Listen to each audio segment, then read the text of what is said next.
how do we lose ourselves inside of relationships where when we come out of them, we have to find ourselves? Like what happens in there that we somehow or another get lost?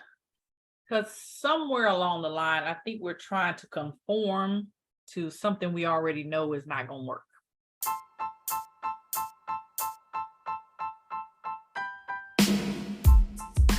Hey y'all, it's me, your favorite friend and host, Kiana, and you are listening to Chats with Friends, the show where we talk about all things life, love, relationships, healing, all of the things. And thank you so much for stopping by.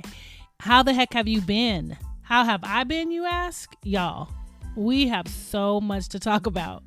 So grab your drink of choice and a snack so we can chat.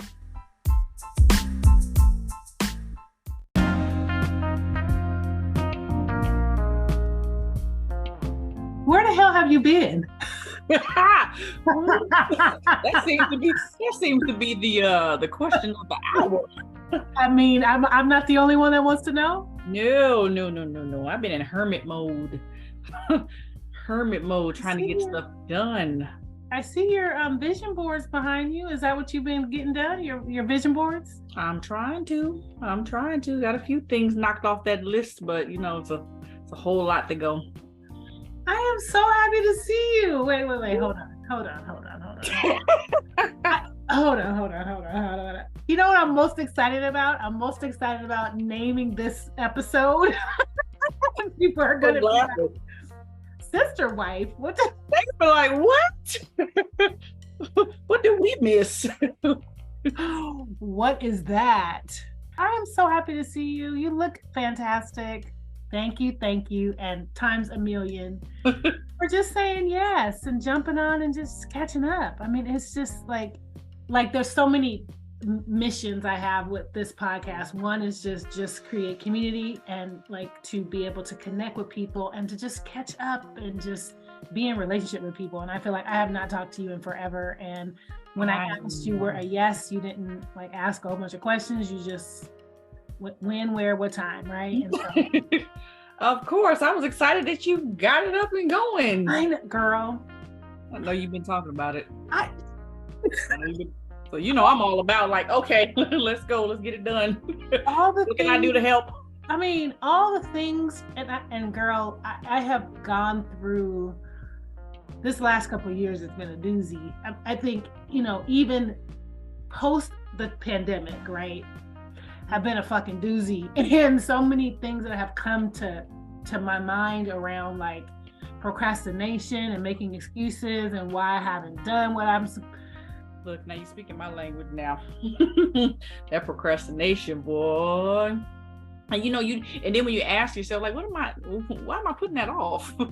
Right. For what? And so when you ask yourself the questions, what answers come up for you? I can't come up with anything. I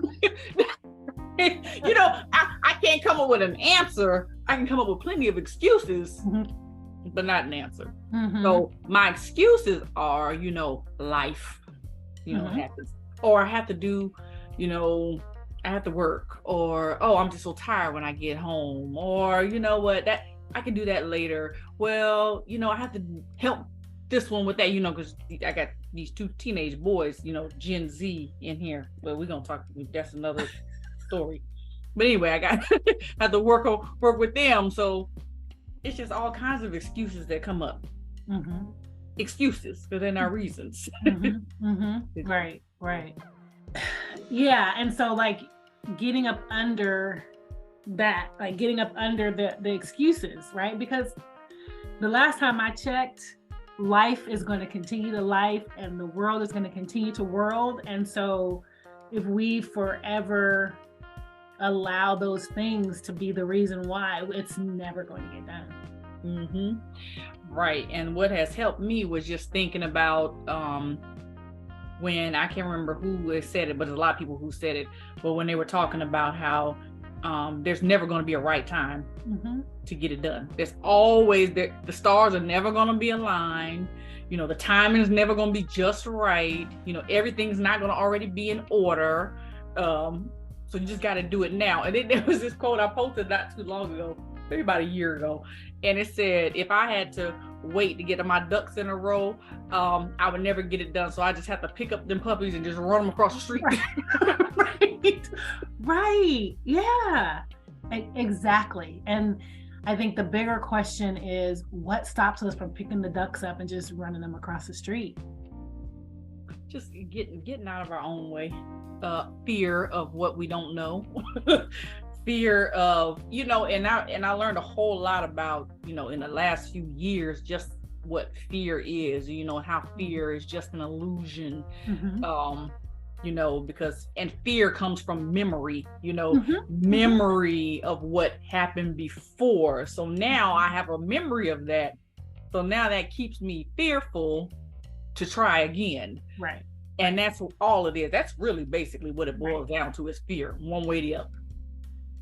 But is it really fear, right? Because the thing that we're trying to do now and the memory of what happened before are not the same. They're not even the same situations. They may have some similarities. They may have some glimpses of things that may have happened before, but it's not the same. When you deal with your mind always tricks you into absolutely. That it's the same. It's not, right? But so it's not, no. If we're in our right minds, right? Yeah. If we get out of our heads and get in our right minds, that part. Our right minds will tell us it's not the same. It's not the same scenario. I'm not even the same person that I was when this thing happened, whenever it happened, even if it was last week, right? I'm not even the same person as I was last week. And I'm this is preaching to the choir, child. I'm not. Hello. Me too. Girl, that procrastination, boy. Ooh. I had to ask myself, right? About, the difference between, reasons and excuses and procrastination, because there's always going to be a reason, right? And so I've tried to incorporate this practice just lately, girl. This was about 5 minutes ago. I started to say, when I would say to myself, Kiana, you could do that, I'll do that later. And I just have to challenge myself in that moment to do it now. Do it. It's going to take you 30 seconds. Just do it right now. Right. Oh, I mean, from hanging my coat up, to unloading the dishwasher, to posting something on social media, to whatever. It's just just do it right. Just do it right now, right? Why don't we do that? Because then what happens is we get into crisis mode because we don't put everything to the back. We put everything to the back. I think from what I've learned about myself, girl, I've been doing some learning, is that's comfortable and that's normal. Yep. Operating in chaos and confusion is normal. So that's where that's what's normal to me. So that's what I default to. And this message, because I have been coming to these places and spaces in my life where it just I felt like I was just kind of swirling, and there was no real method to my madness. And it just was chaos. I'm doing this and this, and I just felt like I was all over the place. And the scripture that had been dropped into my spirit, or that I kept reflecting on, was, God is not the author of confusion. He's not the author of confusion, and the power of life and death is in the tongue. And so I had to start asking myself, what am I saying to myself? What messages am I speaking to myself, et cetera, et cetera. So that kind of helped me in that swirl. But I had to realize, the reason is because this chaos and confusion is normal. It's comfortable. That's comfortable. That's the norm. That's the norm for me. So having peace and calm and tranquility is not normal. So it is a practice to, I didn't understand when people are I'm reclaiming my time, and these whole mantras around peace and tranquility, because it is something you have to demand, and you have to be intentional and somewhat violent about it, right? God damn it. You're gonna give me, because otherwise the default is to do the shit like we've been doing it, right? Which is chaos and confusion and some old bullshit. So and I'm not letting anybody, when I got a grown adult, when I could control how some of the things that happen, in my life outside of, being young and family and that type of stuff. That's a whole nother ball game. But I just feel like I just refuse to let people come into my space and create chaos. And I still stick around. You know what I mean?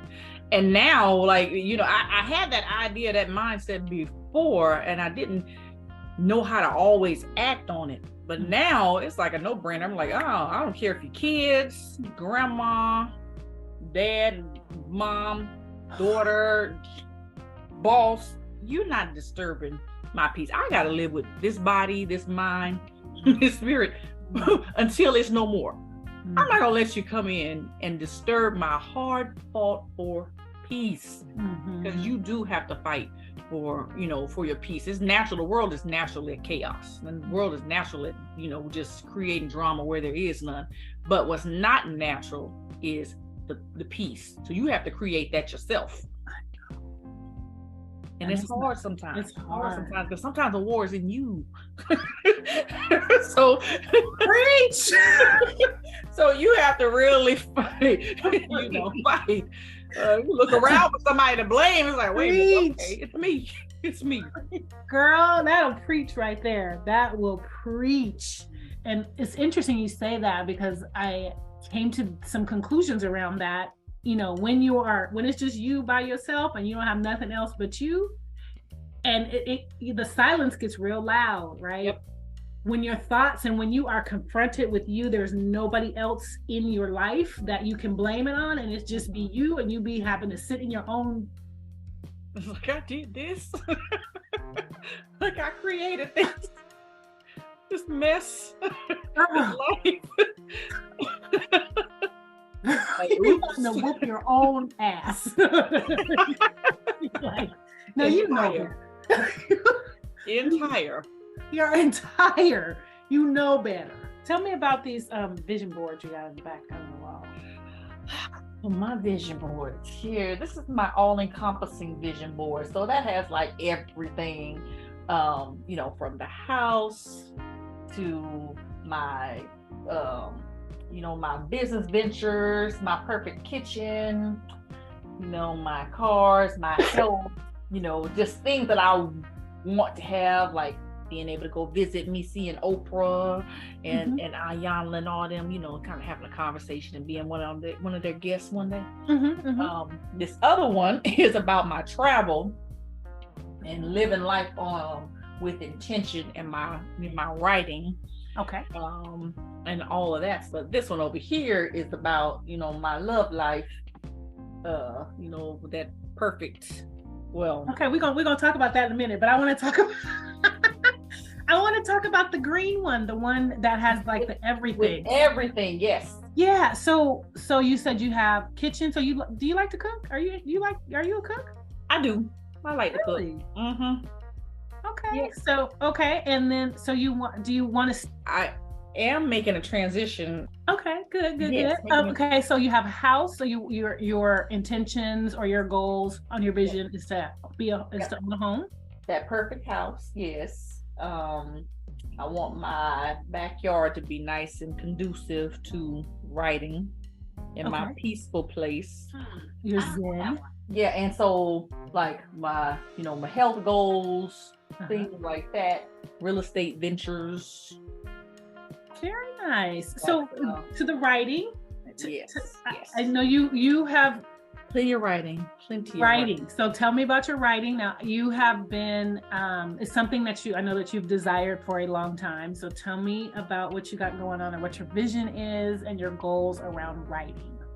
So my goal around writing, since I finally got a topic that I felt, because it kept changing. I'm like, God, okay, I know you want me to do some writing, but what in the world? Like, I just couldn't get it. And then finally, when I got this topic, I was like, oh, and things just started flowing. So I kind of been putting all my, effort into doing, into the book part of it, with, my research and interviewing people and some of my own background and, life experiences, etc. So that's kind of what I've been focusing on, and that part is the title of it is disrupting cycles, breaking those generational curses.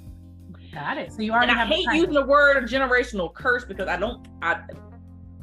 so my thought has changed about a lot of stuff that I used to learn in church. Girl. Hate to, sacrifice them sacred cows, but but gotta be done. So I don't really believe or start thinking about those generational curses like a curse anymore, but just because that's what people understand it, so I'm just going to use that terminology. But it's more like a pattern of what we've done. I believe that curse, when you talk about a curse, you hear people saying, there's a curse, generational curses and whatnot. That's something that, oh, well, you know what? I'm just going to pray about it and let God deal with it. But when you're dealing with talking about cycles and patterns, that's something you have to physically change, right. And something you have to do. So I'm looking at it more towards, like the patterns versus a curse. And there's so many things that, if you look back in your life, and I had to do that, I think I really started like in 2017, just really looking at the things and stuff that I started seeing reoccurring in my life. And it wasn't, maybe if it wasn't somebody I was dating, but it was a boss or a friend that I would connect with. I'm like, all these people have the same personalities. Why am I drawing this to me? Why am I attracting this? So I had to really look back, and what I noticed is a lot of it did come from some issues from my childhood and growing up, and that a lot of it came out of the fear of rejection, fear of abandonment. And if people don't understand what that is what you do when you have that subconsciously, you start drawing people and things and situations and events that is only going to reenact or reinforce that fear. Yep. So I had to take a hard stop and really look back at everything that had happened, why I got there, what I needed to do to change it, the people I need to get rid of. Like, I literally got rid of them. Like, you got to go. And then when I started quickly seeing signs, instead of giving people the benefit of the doubt coming into my life, I'm like, okay, so now, this journey of healing is underway. And so, so that's kind of what the book, a lot of it's going to be about, changing how to recognize those things, what to look at, some case studies, different things from, some therapists that I, talk to about a lot of the stuff, because I'm not a therapist, so I'm not diagnosing anybody. I'm just bringing people to awareness about what you need to do to kind of, if you see these reoccurring themes in your life, how to go and get them fixed, or how to help yourself. Right. So that's kind of what that's about. So I'm gonna strike a little match right now, right? Just a little tiny little fire under you. I know this helps me, and I think and I'm doing this in a very selfish way, because I know for me it's helpful to have people, accountability is a thing, right? Yes. And I know it's easy for us to get in our heads. We talked about it when we first started talking. It's just easy to get in our heads, and we have to talk about breaking cycles and patterns. I know that I've been writing this book for 5-10 years, right? And it's helpful to have a community of people that are like, okay, so Kiana, when are we gonna have that book you've been talking about for the last 10 years? And so I'm striking the match and saying, not necessarily, asking you to give a date, but I'm striking the match saying, I am looking forward to seeing that book. You have the title, and you have the content, and I encourage you not to overthink it, to just write. Yeah, I'm actually I'm kind of proud of myself with this one, because I do have a lot more written content and chapters than I have before. So now it's more of I even hired a book coach this time. Good for you. I need to hire a coach. Yeah. Good for you. Yeah. Good for you. That's awesome. Did you ever meet Pastor Tony? Yes. Okay, so he's written a couple of different books. So I had a call with him, and he was just like, Peaches, just write. Like, don't try to figure out how to structure it. Don't try to figure out a title. Don't try to figure out which chapter it's supposed to go into. Don't try to figure out any of that. Just write. And he was also like, a lot of the stuff that you've already written, like on social media and stuff like that, like yes, you've written on napkins or Post-it notes yes, or in your phone, all of that stuff, like gather that's legitimate stuff to add to your book. Just write, you know. And I was just like, okay. But in your head, you're like, okay, like, is this supposed to be in this chapter or what? It doesn't really flow. And so that's that paralysis of analysis. Like, yep. Oh my goodness. Yes. Mm-hmm. Yep. I get stuck with, that's why I had to stop with the blog, because I get stuck with on, well, you know what, this picture will look perfect here, but you know, we gotta format it this way. And this needs to line up here. I'm like, you know what? By that time, I got 2 hours in and put a word on the paper. Right. Exactly. Cannot wait to read your book. And there's so much more that goes into. And I noticed that, you know, and I'm like, God, you know, you really got a sense of humor. Because another thing, and another thing, I'm gonna tell you what honestly kind of puts a pause or a brief pause, because I kind of shake myself out of it.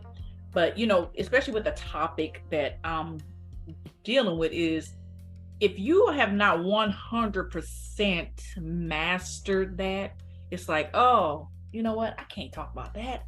You know, I don't have it mastered. You know, my family ain't perfect.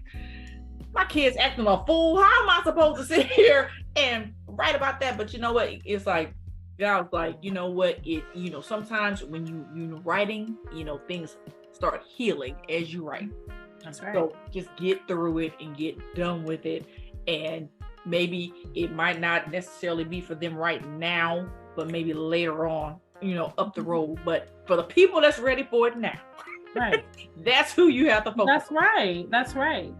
That's absolutely right. And like, it could be for the people that are in that phase of their life right now that you're writing about, right? And not necessarily the phase of their life that we think is supposed to look like a year or two from now, right? Or whatever perfect, because we know there is no such thing, right? There is no one that has 100% mastered anything. There's no such thing. It's an illusion.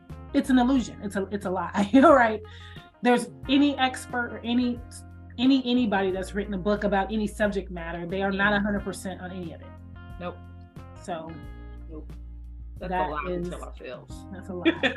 that is a lie. You've been telling yourself. So stop lying to yourself and write. I'm done lying. I'm done lying. Good. Okay. So you got on that one, you're traveling on the white one. The white one, yes. I'm traveling. I got, you know, a lot of my finding gratitude, living every day with intention. So instead of just getting up, you know, and I did that one because I started learning more about, you know, intention and make it every day count. So everything has to count. I got my little, you know, my Tuscany on there, doing a little Venice. And it says overseas opportunities, because, you know, one of these days I plan on working overseas. And, you know, if I don't get married in the next 5 years, I'm gonna be living overseas. So you want to get married again? You're trying to set me up for what I leads us into the love, relationships, and dating section. You're trying to set me up. Look, I'm gonna be honest. Well, I got somebody that wants to be set up with one of my friends. Oh, no. Never on this you side. might know him. Never on this side of heaven. But I was getting ready to say, like, people ask me, you get married again? I said, you know what? I don't feel like I was married the first time, but yes, I want to get married. You do want to be married again? Yeah, I do. You know, and I feel like, you know, I know enough now, you know, to choose correctly, you know, and I feel like, you know, those that I chose before were, you know, out of those spaces that I didn't know I needed to heal. Otherwise it would have never happened. And that's not to throw shade at anybody. That's not to, you know, it's not derogatory in any way. Right. It's just what it is. Right. Yeah, I mean, you did what you knew to do with the information that you had at the time. Exactly. Now you have a different information, so you make different choices and different decisions. Exactly. New information, right? Yep. So I was listening. Are you familiar with the Dear Wifey podcast? What is it? Oh yeah. Oh yeah, my husband was on there. Christian Keys, yes, honey, yes. Oh, 85. Ain't he fine? Now that's all. Yeah, see, that's. And he was sitting on the panel, right? He was the yes, Lord, yes, light skinned one on the panel. But the minister woman that spoke, girl, yes, girl, I said. She spoke that. She broke that thing down. She broke that thing all the way down. She broke that thing down, and that made me think, right? And I think the host, Latarius, I think is how you pronounce his name. He had spoke. I don't think it was in this episode, but he had spoke in a previous episode about how he looked up the word husband, like he didn't even know what the word husband meant, and it's like he equated it to being on a job and you don't even know what the job description is, right? Yeah. And so I began to think like I want to be married again also, right? But I was like, what does it mean to be a wife? Yeah. What does my partner or my husband to be or whomever this is, does he understand what the job description is of being a husband? And I don't necessarily know, someone in HR, I know that, an engineer at one organization, an engineer in another organization don't necessarily do the same job. Don't necessarily do, nope. So does he know what being the role of being a husband in this partnership means? Right. And that means that I have to have some clear understanding as to what I need and what I want as a wife. And then I think we create that and we understand that together. But it shined the light on the fact that I think so many folks are walking into relationships without even knowing what they haven't asked the right questions, had the right discussions. Do you even know what being my boyfriend is like? Or do you even know what being a husband is like? And that I can't think of that woman's name that spoke on that panel, but she was just either. She was like, I need someone that has a vision. Right. And that can cultivate the calling that's on my life. Not only have a vision for his life, but cultivate the one that's on mine. And that was so key, because for those who have been in the church, it kind of creates a different outlook on what marriage is and what being a wife is. Because see, when we're unfortunately, I just think there's a lot of bad teaching, honestly, in the church that Jesus ain't had nothing to do with. But the being taught about being a wife was always taught whatever it was that the husband needed. Whatever he wanted, whatever his desire was, that's what you do. And I don't care if he messing up, you still do right. But yet he's the head. And so that whole rethinking of things is what I think a lot of people have needed, and knowing that it is individualized. Like that might work for somebody else, but for you, for your life, especially when you learn who you are. When you learn who you are, you already know how to automatically connect with somebody that's going to fit with that. I think that is probably the key. Right. Once you get back in touch with you, because experiences will keep you from remembering who you were, and change who you once were, authentically.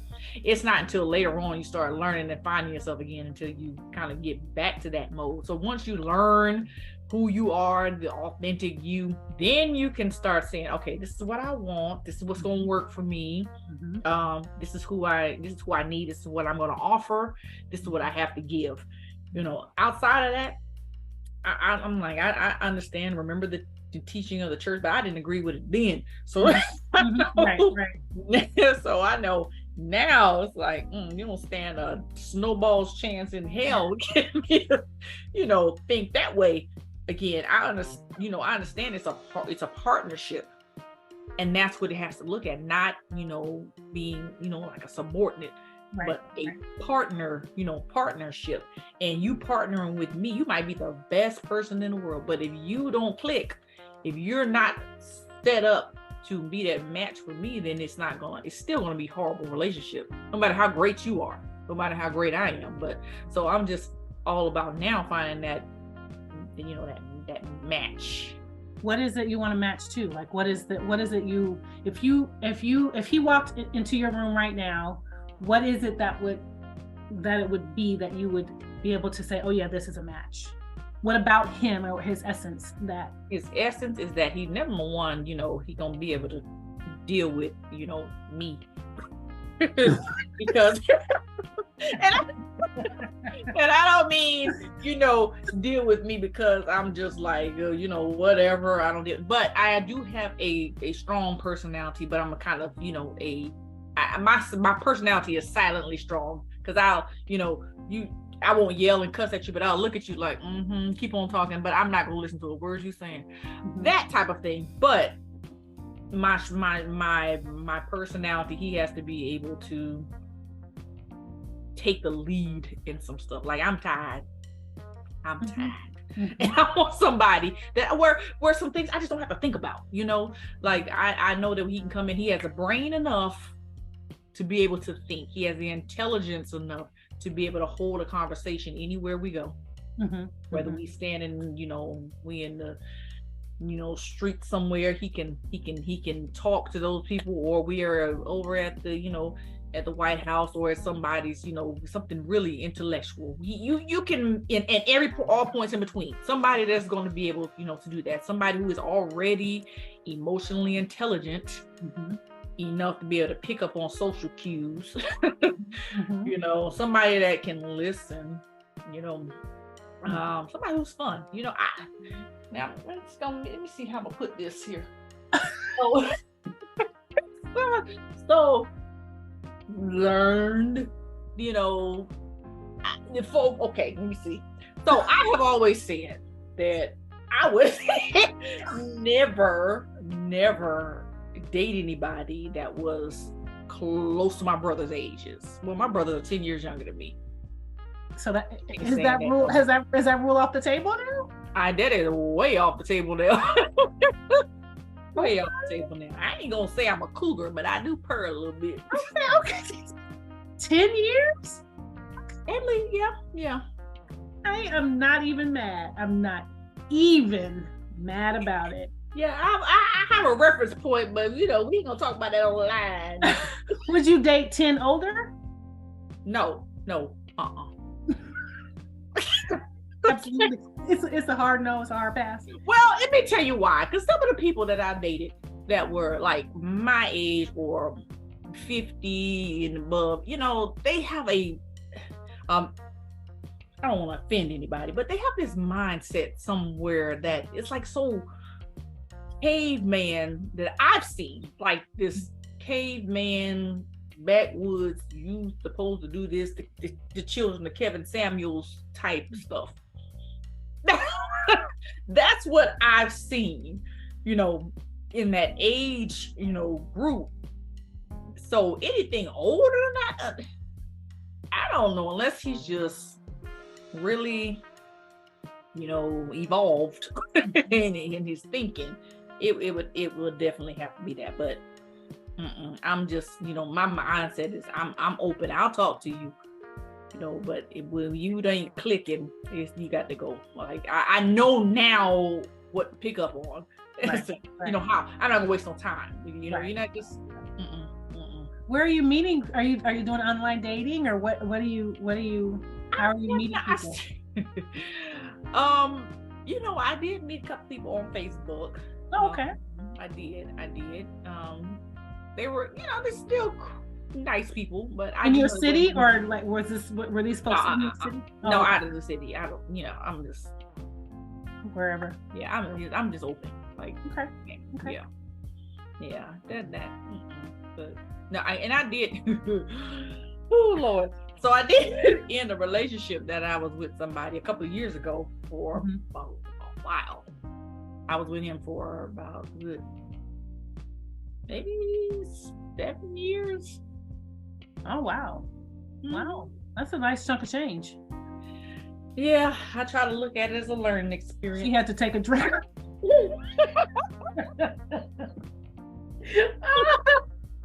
Let me grab this glass here real quick when I think about that one. A learning experience. Yes. You said something a moment ago. You said you referenced finding yourself, like coming out of relationships and having to find yourself again.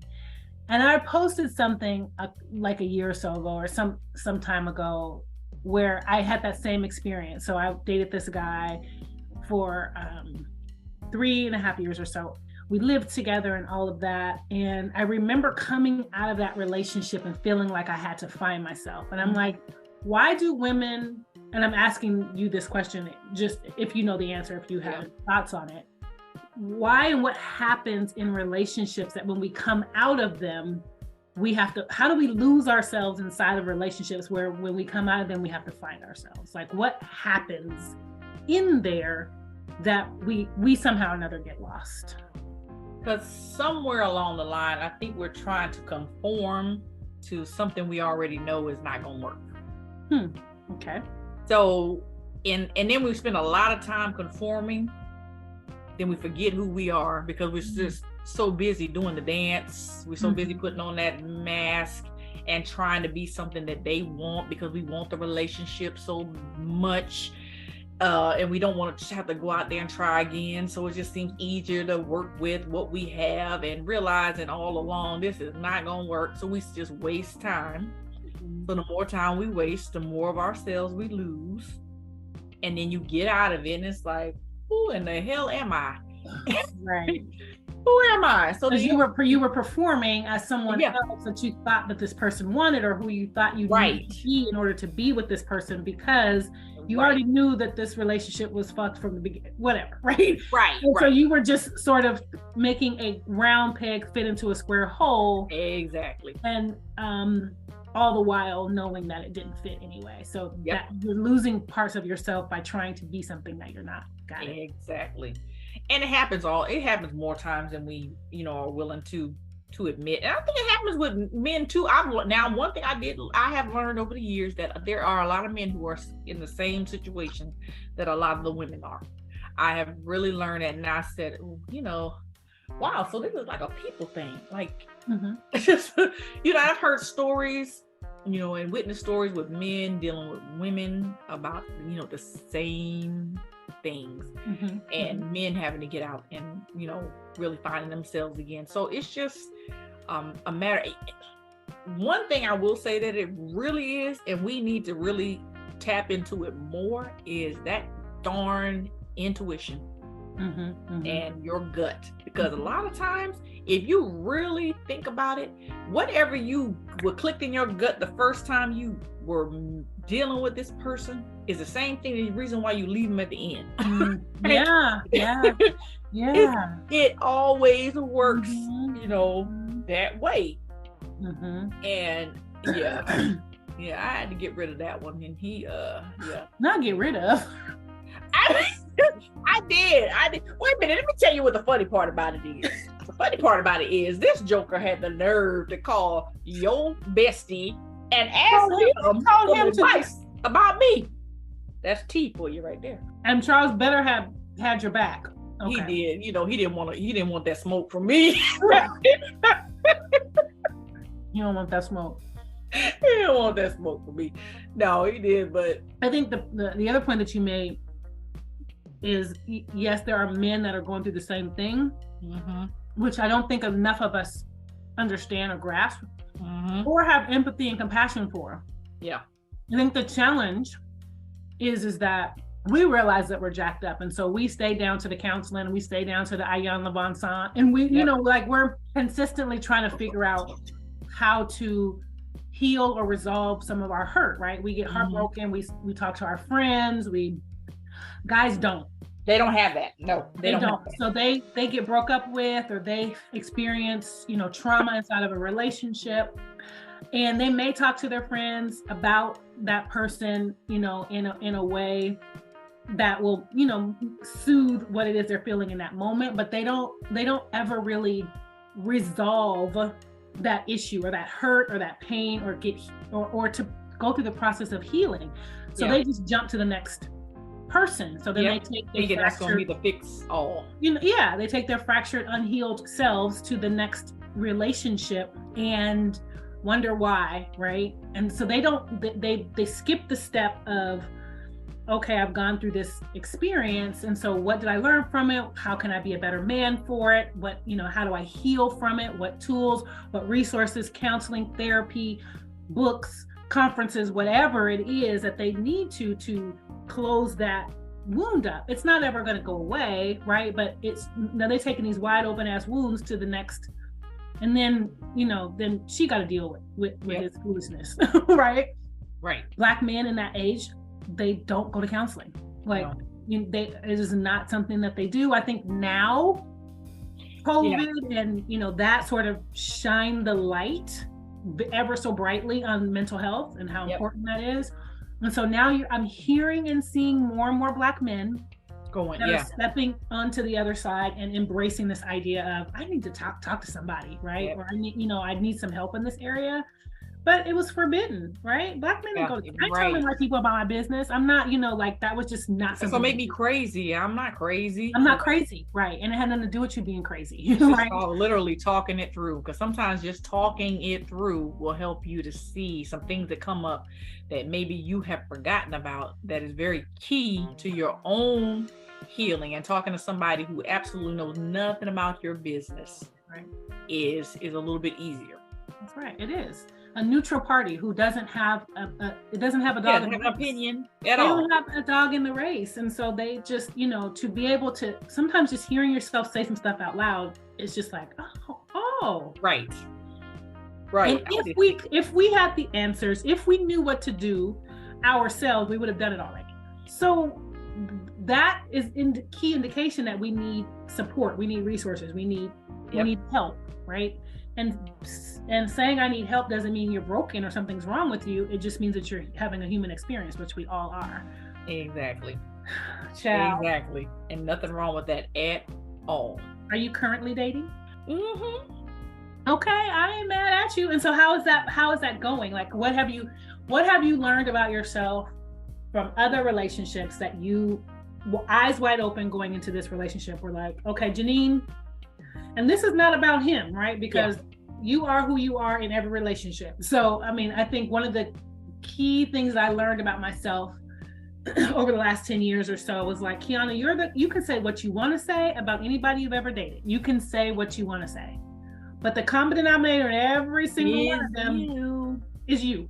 So, like what you got to say about you, homegirl, right?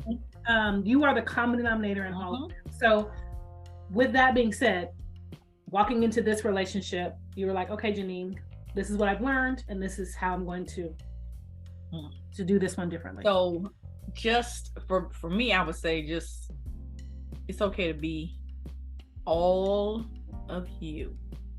Just be myself. Mm-hmm. That's it. And whether they like it or not, it's okay. If you don't like it, you are free to leave the building. Right? And I'm okay with it, because I'm not, I've learned not to try to conform to what I think you might like, and then later on, hey, this is who I am, and then you don't like it, or you have a problem with some things. Now it's like, I went in the door with it, and I won't say that it is like a, how do I put this? It's the dating to figure out where we're going. Mm-hmm. That's more of what I would say that it is. But it has been very eye-opening. It's been very freeing, to say the least. And it's not hard. It hasn't been hard. Mm-hmm. Mm-hmm. And again, it's making more comfortable about you, being free with who you are. Right. So, and and then I will say, for ladies, it is okay to shoot your shot. Shoot your shot. Because it might not miss. It's 2023. It is shoot your shot. Shoot your shot. Okay. Yeah, I did. I laughed because I didn't think, I was like, well, what I got to lose? I mean, they say a closed mouth don't get fed. That's what they had said. Right.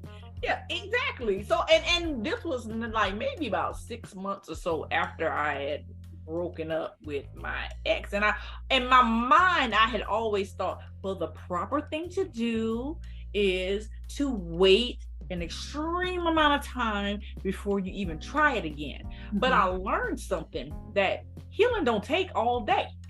Okay. If you know what to do, if you actually put forth the healing process, and you actually, implement, some of those things that you've learned over the years, it don't take all day long. Mm-hmm. Like, you don't have to wait 6 years to decide you want, which is what I did when I, separated from your ex. I waited a long period of time before I decided. I was like, you know what, I'm gonna go ahead and date again, and that was wrong. So there's the formula. It's all about being your authentic self, healing, and knowing how that's done. And I had people ask me all the time, they're like, how are you okay with that? How do you heal with being with somebody that long, and you're okay, and see they're with somebody else now, and they're like, are you okay? I said, yeah, I wish them well.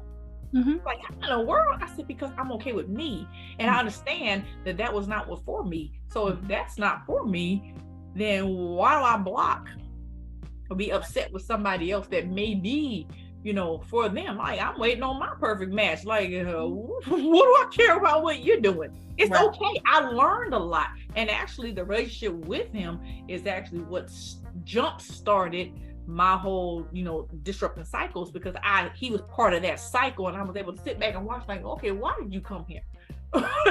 So he was part of that. So I understand. So I appreciate, that time. But yeah, shoot shot. Shoot your... Okay. It's interesting. And I heard you say, like, healing doesn't take that long. And I think there are definitely, my ex and I broke up in 2021, July. The breakup was happening for months. The train was coming to the station, right? Right. For several months before. Right. And we actually moved out in July of 2021. And I have not dated anyone since. I have not even been remotely interested in dating anyone. I went through pretty traumatic. He and I broke up around the time when Dougie was in the hospital. And then, like, that same year, the end of 2021, I ended up taking a leave of absence from work because I just was, like, all messed up in my head. It was like, COVID, and it was just a lot, child. I was about ready to have a whole nervous breakdown. And so I wasn't even thinking about dating, but that was when I started to, like, I had to get all the way broke down. And it was interesting because I didn't really realize how traumatic of an experience when Dougie was in the hospital until I remember getting back home. So, he was in the hospital for 16 days. I remember coming back home, and it wasn't until I was home that it just hit me, like, what I had just experienced, right? Yeah. And I just remember saying, God, nothing can happen to him. Not one eyelash can be hurt. Like, there's absolutely nothing can go wrong here. We having the conversation of him going under anesthesia, and I was just like, what if he doesn't come back? Girl, it was bad, right? And it wasn't until I got back home and I knew that he was okay, that I was able to, like, release some of that tension. I was just like, whoa, what was really up under all of that was this fear of, like, I've already lost my son. I can't, God, you absolutely cannot let nothing happen to him. Absolutely nothing can happen to him. So that happened. My ex moved out. Those next 6 months of 2021 was like, I just like spiraled into the dumpster. Literally spiraled into the dumpster, right? And I was like, and I remember kind of like when I was able to come out of the fog a little bit, and like my first thing I started to do was write affirmations. Like I was like, how do I get myself out of this fog? Yep. I started journaling. I just started writing affirmations every day. I found these folks on Instagram and this lady who wrote affirmations, and I would write them and I would speak them. And I just started like these baby steps. We're turning the corner of 2022. And I just kind of felt like, okay, I'm feeling myself a little bit now. I started to create some boundaries at work. Boundaries. And I mean, like, because I had developed this routine when I was on my leave of, like, I would make my tea every morning. I would write my affirmations. I would meditate. And I needed that time. I needed that time in the morning before I start dealing with whatever's getting ready to be dealt with. So, but I say that's a long way of saying that I still felt like I had so much work to do. Yeah. And even in the last couple of months, the things that have come up for me, the things that came up around rehoming my dog and all that other stuff, around relationships and my relationship to unconditional love and all that stuff, I still was like, yeah, you got a lot of fucking work. Yep. I still feel it's like ongoing. It's ongoing. Yes, right. It's like you don't ever get. There's not like an end. There's not like an end point. You heal like, for that level. I'm healed. Right? You heal for that level. There's levels space. To this shit. Yeah, levels to this shit. It sure There's is. levels, right? And so I still don't feel like I'm not necessarily that I'm not ready. What I feel like right now is like I'm actually really enjoying myself and my time and doing what I want to do when I want to do it and not having to negotiate with anyone else or consider anyone else's schedule, thoughts, feelings, anything. When I get up and get ready to go somewhere, then I'm gonna get up and go. Right. And that's part of like the key to healing is when you do enjoy being with yourself and enjoying your own time. Like, because I understand because I spend a lot of time, like I would go out to like take myself out to a nice restaurant, go to nice places, and I'm like, who went with you? Me? Hey, I did. I met people while I was there. I love me. I love my own company. I can do that. Right. And I think one of the reasons why I decided to kind of just do it and talk to somebody right away was because I had always had in my mind that it did take a long time to get that. And I was always in, long-term type relationships. And I don't care whether it was bad, good, otherwise. I was trying to see it through. Like, there's gotta be some good here. But so I'm just like, you know what? Let me try. And I'm gonna tell you, I have a friend. This girl I was a coworker, and she became my friend. And this girl I got him dating somebody, and then the next thing you know, so that didn't work. Like 6 months later, I'm dating somebody. I'm like, I look at her, girl, what are you doing? She would just keep going. She was like, I'm gonna get it. Finally, she got with this guy, and of course, I didn't take it seriously. She invited me to her wedding. They have she already had a few, 3 kids, and he, accepted her with her 3 kids, and they have had 3 kids since, and they are like the best of friends, like the perfect match for her. And I thought about that when I was like, okay, here I am waiting and waiting, thinking you gotta wait all this time, and here she is jumping, trying to like, you know what? I know that ain't it, and she got it. I watched her. I'm like, you know what? I need to change my way of thinking. Maybe I don't need to wait 6 years. I'll wait 6 months. Just at least to see how this is gonna be. Right. And so I'm like, okay, well, I'll do that, and then you know what? I'm gonna shoot my shot too while we at it. I'm taking notes for sure. Okay. When I feel like, I think I'll know. I feel like I'll know when I'm like, okay, I'm open to dating. You will. Yeah. You will. It's not ever going to be forced. Right. You're going to know everything's going to flow. Like, exactly. It'll flow. You'll know when it's time. It's not even like you're going to have to make a conscious decision to say, all right, it's time. It's going to flow into it. Yeah. It'll just be organic. Yeah. Yeah. It's going to be organic. Now for me, even with my breaking up, it was almost like, all right. It was like, and I tell my sister this, she remembers, so I'm glad I spoke it to somebody, because I kept saying, I felt like God was just telling me it's the urgency and the urgency. You got, this is it. Ain't no more chances. You got to get rid of this joker. Like now. That's it. Now, not now, but right now. Right. Over. So I was like, okay, well, I know when God is saying that, I know what it means. So I did. And, of course I was the bad guy, but like all the crazy stuff that you did throughout the relationship, and now I'm the bad guy, but okay. So, and I, at that point in time, it was, and I still, dealt with him, and I'm believing like dealing with people in love, because, karma is something, it never misses. So I'm always about, dealing with people, in love and compassion and some empathy.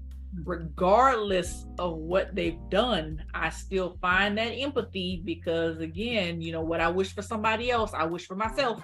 So I really think about it like that, you know, and I dealt with him with empathy and compassion, even with, you know, breaking up with him. But I just understood, you know, breakups are hard, and it seems like a rejection, but it really, you know, wasn't. It's more about me accepting me. Like, right. I couldn't go any further than that. And then anytime I hear God's like, all right, this is the urgency, I'm like, okay, never mind, I can't. So then 6 months after that, you shot your shot. I shot my shot. And I had a whole 80-year-old aunt that assisted me in that shot shooting. Your 80-year-old aunt helped you? I think she did. How did she help you? What did she do to help you shoot your shot? She made the introduction. Oh, okay. Yeah, I went up to her and asked her, like, who is that? Mm-hmm, she was like, oh. I was like, go ahead. I said, do that. She was like, okay. Yeah. It's interesting you say that, because on that Dear Wifey podcast, the panel, they were talking about, I think at the end they had a question and answer, and people got up and asked questions, and one of the audience members asked about shooting your own shot and should you pursue or whatever. And your boyfriend, he said, I can't remember him, I'm pretty sure he said something along the lines of, I'm not going to tell anyone not to shoot their shot. He said, I will say, he said, like in the church, you know, young ladies drop their napkin or drop their handkerchief, and the gentleman comes by and picks it up, right? So he was like, drop your napkin, right? And then you'd be like, oh, I dropped my napkin. Exactly. You have to be strategic about how you do it. So it's not like like a obnoxious type of, hey, yo, what's up? Not like that, but it's like, because see, a lot of men and people don't realize, you know, a lot of times men may be interested, but they deal with rejection too, and they don't want to have to deal with that. So if you are interested, what's wrong with you setting up the introduction? That's right. Yourself, like, you know, it's like it's not out of desperation. It's just out of confidence, you know. Right. And all they can say is no. It's like, okay, if you say no, then all right, moving on. And I think that is the key, right? There is such a fear that we as humans have about hearing that word no. And you mentioned something earlier when we first started talking about. I want to say it was something around the lines of rejection and abandonment. Yeah. And so when that is your story, and that is the trauma that's the lens by which you're looking through, that's all you hear. Then that's gonna create a different result, versus you're like, okay, that was my experience, and I'm no longer operating in that. Right. I am a confident, you know, beautiful woman, and someone telling me no is just them no.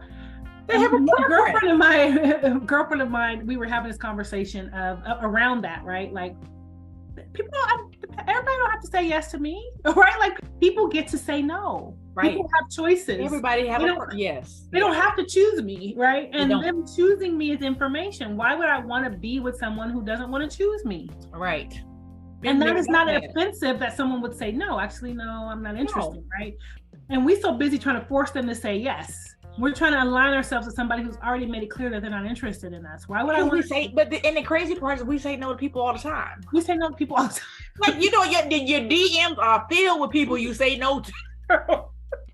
You leave them on red. You don't even say nothing to them. You just don't even leave them on red. You pretend like they're not even there. Or my favorite line is like, I don't want to, you know, act like I don't see them. Like, thank you.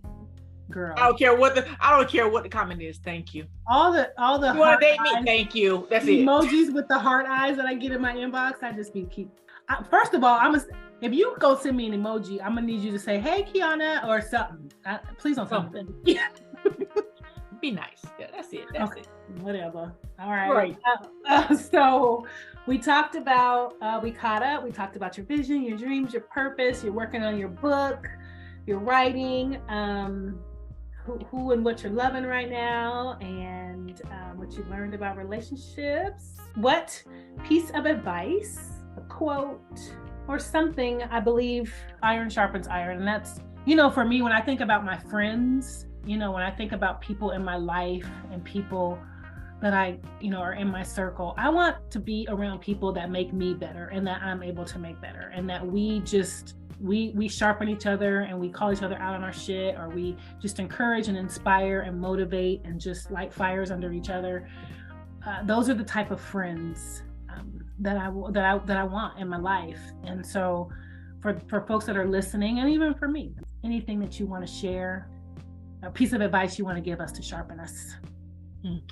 So when I saw that, I really thought, like, what could I possibly, mention? And it would be two quotes, and I'll tell you why I say that. One is, remember Dr. Miles Monroe said that the richest place in the world is the graveyard. I knew you was gonna say that. Mm-hmm. And then Dr. Wayne Dyer said, don't die with your music still in you. Mm-hmm. And those things kind of stuck out to me, have been sticking with me for the past 3 years. And the reason why is because for the last 3 years, I've lost a lot of, close women to me. Of course, during that time, you lose a lot of people, but just certain people, kind of their lives stick out to you. One woman was 80, one was 59, one was 53, and the other one was 36. And the one thing that they all had in common is that they had a lot that they wanted to do in life and never did it.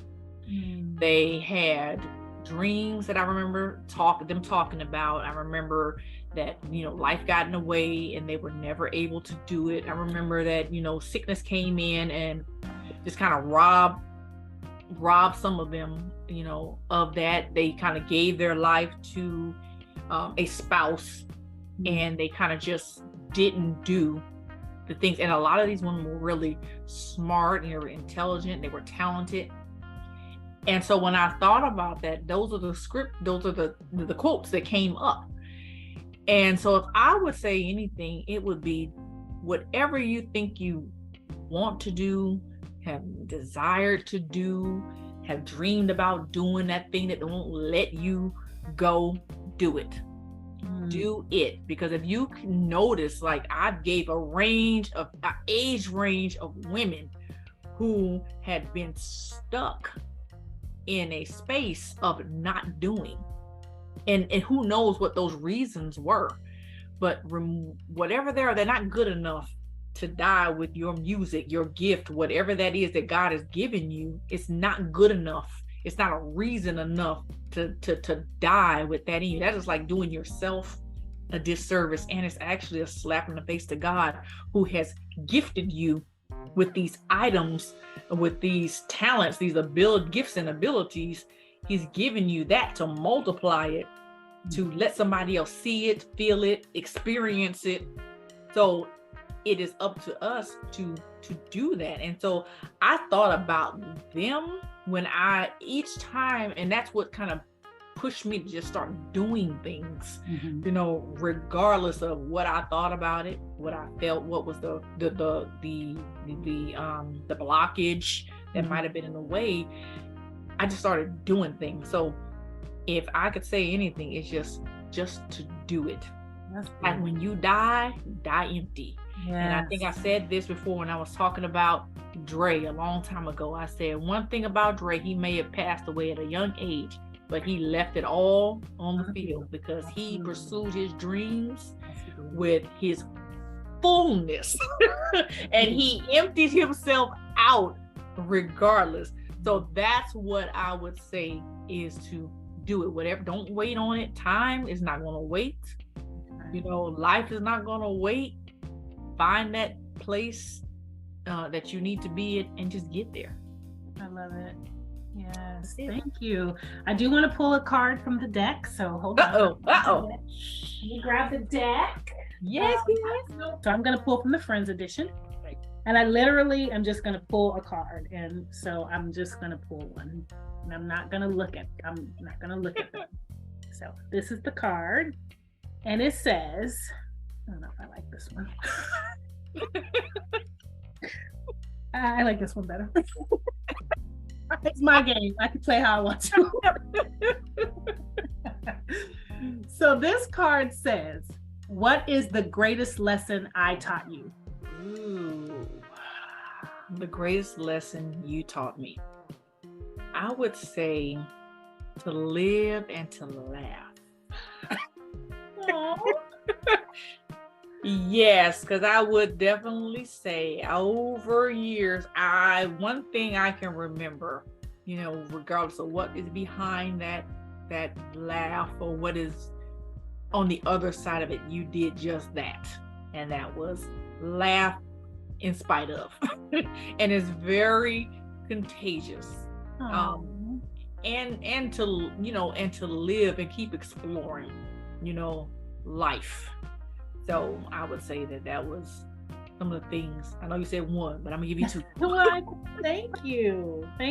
Thank you so much. I received that, and I appreciate that. And thank you very much. Me answering the question, what is the greatest lesson that you've taught me, is when I see you, when I think of you, my experience of you is the word that's coming to me first is like grace. You have always just been so graceful. Like when I look back over life and all the things that you've experienced with your ex, my baby's daddy.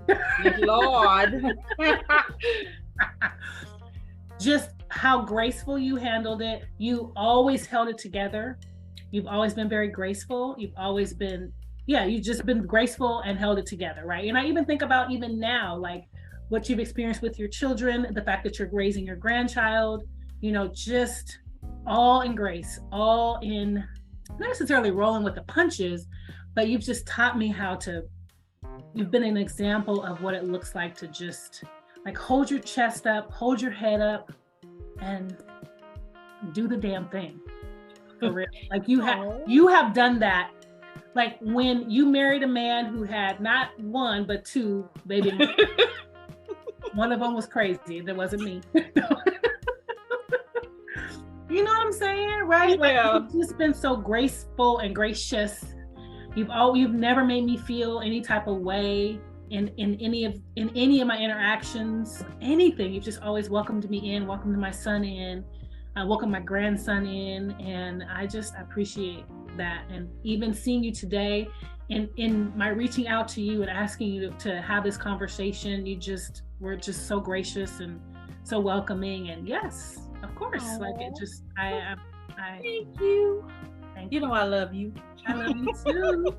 I love you too. Charles can look at this screenshot here and be like, this is what fumbling not one but two bags looks like. Thank you so much for chatting with us today, Jeneen. It was so good to have this time with you. Say goodbye to our friends. Bye, everybody.